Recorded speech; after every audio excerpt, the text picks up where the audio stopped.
This is Kotor, Montenegro, where I stayed overnight, old town. Actually, it is #1 site, UNESCO site in Montenegro. Literally, Black Mountain is the name of the country.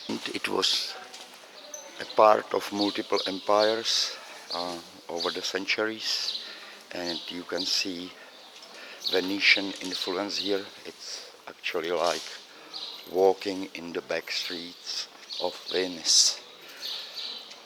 Very, very old buildings. You can see it's pretty quiet. It's about 8:30 in the morning, and I will just walk through the little streets, little lanes here. The country's English name derives from Venetian and translates as Black Mountain. So not surprisingly, they have some mountains here, right behind the town.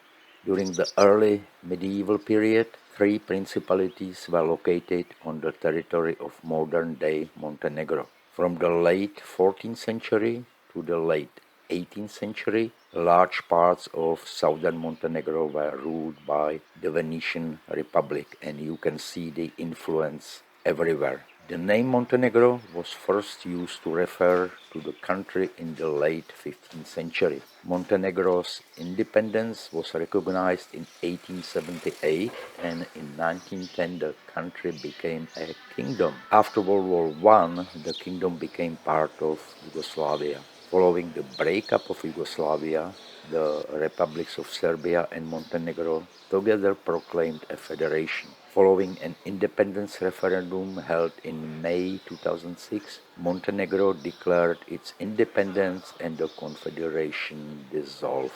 And by the way, it is a member of the United Nations, NATO, the World Trade Organization, and so on, and is currently in the process of joining the European Union.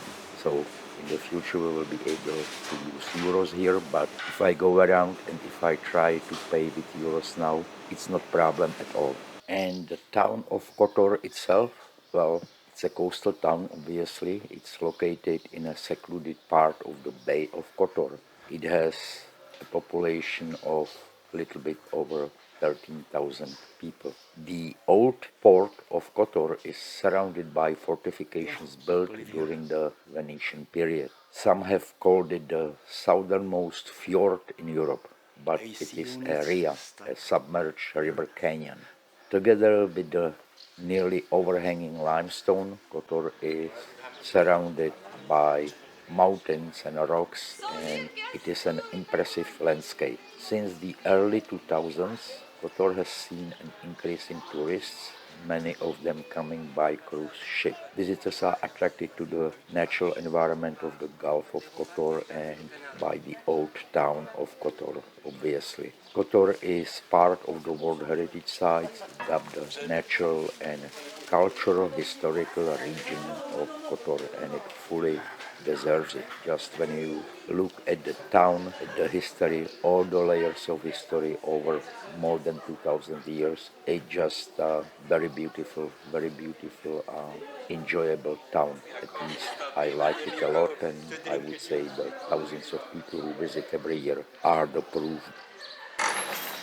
And we are at a little square with a church here, or two actually. Let's have a look. Oh, it's just a little chapel.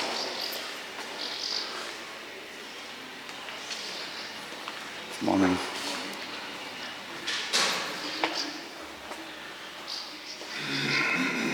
And it's Serbian Orthodox St. Lucas Church. Looks like here the sign says built in 1195, so very, very, very old. And here is something much bigger with what I assume may be national flag. Who knows? Have to find out. St. Nicholas Serbian Orthodox church. Is it open? I guess so.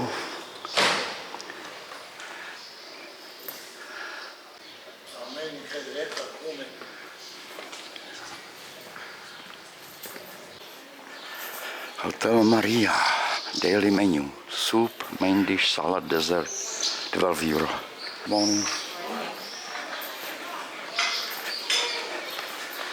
By the way, the currency they use is euro. A little plaza, little lovely houses, and here is the cat museum. And as I mentioned, Montenegro literally translates to Black Mountains, which is the name of the country. And since we are in the Balkans, close to Italy, here gelato, very nicely arranged. Ships, many ships have Kotor on its itinerary. You can see how close the mountains are to the bay. And here is an interesting history. During the First World War, Hungarian, or I should say Austrian-Hungarian Empire, had a fleet in the Balkans along the shore of what used to be Yugoslavia, of about 34,000 Navy personnel and ships, so it was fairly sizable Navy at that time, 100 years ago. And there was a uprising against the emperor or the government of the empire, inspired by communists in Russia, Lenin and so Bolsheviks, actually, because they were saying if we win, we will stop the war. And many people got inspired by that, and there was an uprising, and it was basically not quite successful, and they shot or hanged the 4 people who were organizing the uprising, and the uprising against the Austrian-Hungarian emperor and his government was because of the war shortages. Food was rationed, people didn't have enough food, army, navy didn't have food to fight, to eat, to fight. So that's the relatively ancient history, which of course, a relatively recent history, 100 years or so ago.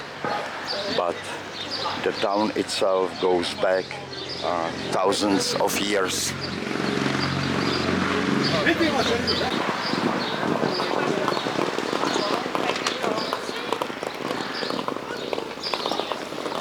And as you can see, people live here in a sense.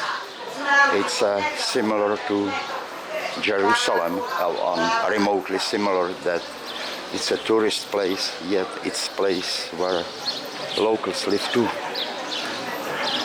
You could just see those 2 guys sitting there reading newspaper, daily newspaper, and discussing whatever was in the paper. So here is one of the restaurants. You can basically get a very nice food here and a good coffee. Americano, espresso, cappuccino, coffee to go.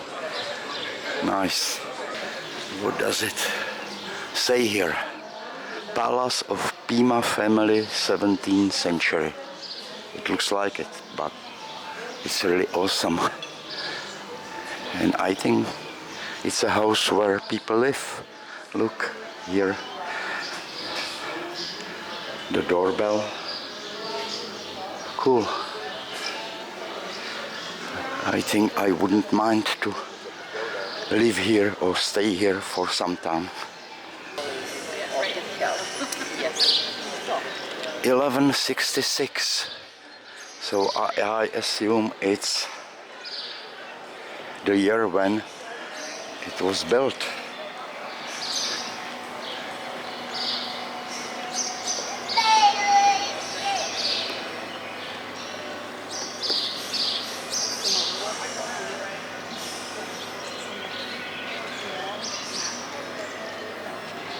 And I guess it's closed. But it never hurts to check. Or some carvings.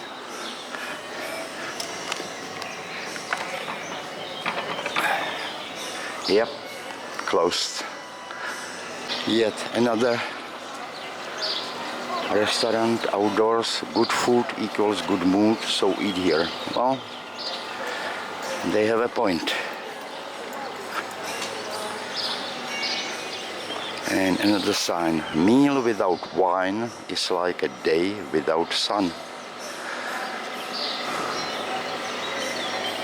Well, hard to argue with that. And of course you can get pizza everywhere. This is not Italy, but the influence here is, at least in culinary sense, is visible. Oh, yep, here is the proof. People live here. Tourists would not be hanging wet towels on a balcony. I bet. Not overcrowded like Venice or Monte Carlo, which has kind of a similar feel with narrow lanes and cobblestone streets. This is Venetian Military Hospital, now Cultural Center, 1769.